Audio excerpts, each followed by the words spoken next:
Hey everyone, welcome back. Hope you're having a fantastic day so far. So, for months and even years, it seems, Congress and members in Washington have been making all these promises for these big increases that are supposed to happen. And unfortunately, all these promises end up just turning into lies and nothing ends up actually happening.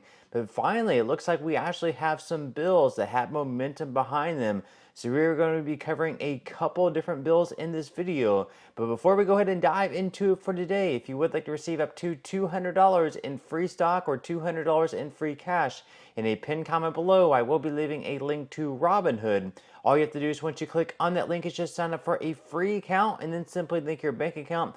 You do not even have to make an opening deposit. At that point in time, Robinhood will be sending you one free stock worth all the way up to $200. Okay, so once again, we are going to be going over a couple of different bills in this video. The first of which is by a Democratic lawmaker. He's in the House of Representatives. He goes by John Larson.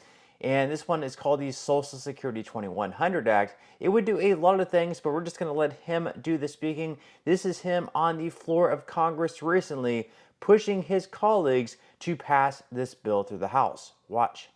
Thank you, Mr. Speaker. Mr. Speaker, I rise today to address and speak about the nation's #1 anti-poverty program for the elderly and the #1 anti-poverty program for children, and the program that more veterans rely on for disability than the VA. Of course, I'm talking about Social Security. What the public doesn't know, but should, is that Congress hasn't acted to enhance Social Security since 1971. That's 53 years. A lot has transpired and happened over 53 years. And with 10,000 baby boomers a day becoming eligible for Social Security, it's long overdue that Congress acts. We have a proposal. The proposal is called Social Security 2100, and that's exactly what it does. It makes sure that no one can retire into poverty. We have over 5 million Americans who have paid into Social Security and get below poverty level checks. Nobody gets wealthy on Social Security. The average is $18,000 per male, $14,000 per female. And as I said, 5 million of our fellow citizens are getting below poverty level checks on a commitment they made to their government to get the insurance. And that's what we're talking about here, is insurance. Social Security also is one of the most efficient government programs. Its administrative costs are under 1%. There's no other agency that does that and services over 70 million people. I also like to remind my colleagues on the other side of the aisle that Social Security is important because it impacts your district directly. Mr. Speaker, for example, you have 134,536 recipients. 95,000 plus are retirees, 15,000 are disabled, 8,756 are widows, and 9,942 are children. That's not the most critical thing, though. The critical thing is how much money comes into your district on a monthly basis. In California's 23rd, it's $213 million a month. $213 million, and that hasn't been adjusted since 1971. And what do these people do with this money when they get it? They spend it right back in their district, at the local grocery store, at the local pharmacy, to pay for their heating and cooling, to put gas in their automobiles. It therefore is a direct economic development plan for the people in this nation who need it the most.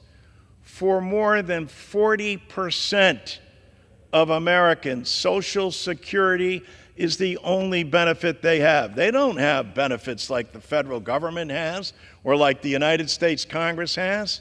All they have is that very simple policy and a commitment from their government that they would make it actuarially sound. And instead, what they get is doubt and fear and the fact that the trust fund will be cut 20% now by 2033 if Congress continues to do nothing. It's long overdue.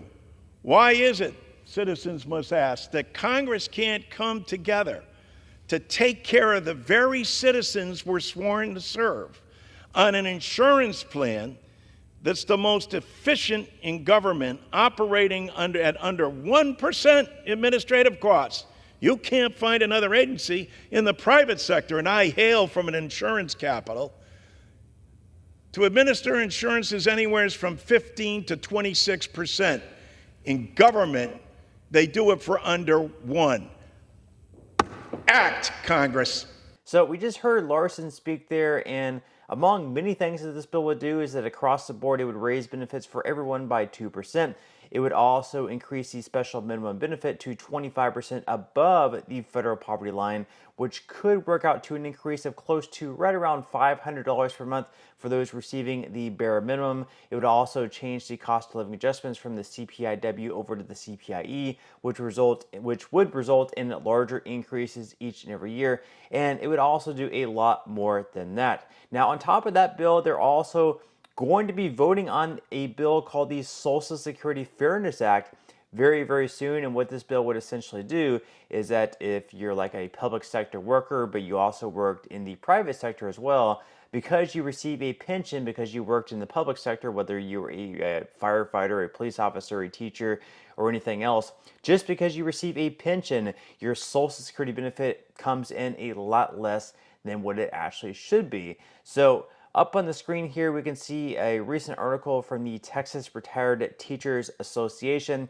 And as far as the next steps go, Congress is on recess once again, of course, until after the November 5th election. Upon its return, the rules require that a member of Congress who signed the petition, most likely Graves or Spanberger, formally move to call up the bill for a vote. And according to the House rules, once the request is made, a vote must be scheduled within 2 legislative days. So after the election takes place, they're finally going to come back from their recess, from their time off. This is actually time they'd spend back in their districts, so it's not like they're just kicking it back in their chair, or at least you would hope not, right? So they go on to say that if passed, the bill would move on to the U.S. Senate for consideration, where 60 votes are needed to bring the bill up for a floor vote. Currently, the Senate companion bill to H.R. 82 is S. 597. It has 62 co-sponsors. So this bill has a lot of support in both the House as well as in the Senate. And most importantly, it has a lot of support among both Democrats and Republicans, which is something that is actually needed for a bill to pass, because if only Democrats support it and no Republicans support it, the bill is going to fail. And if all Republicans support it but no Democrats support it, the bill is also going to fail. But because this bill is actually one of the rare ones where both Democrats and Republicans support this bill, there is a very strong chance that it actually passes. And it looks like they are finally going to be voting on it at some point in November.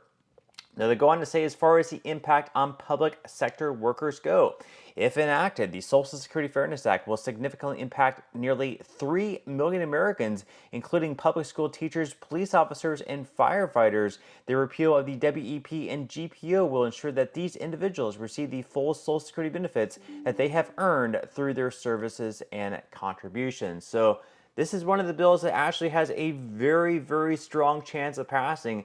I would put it at close to maybe 75%, which for Congress is actually pretty good. As far as John Larson's Social Security 2100 Act, I would put that a little bit on the lower end just because they need to draw in more support from Republicans. Right now, we only have support from Democrats on John Larson's bill. But that's all we have for today's video. I certainly hope you enjoyed and found value out of it. If you did, again, I would greatly appreciate it if you could give this video a like. Consider subscribing to my channel if you have not already, and I will see you in the next video.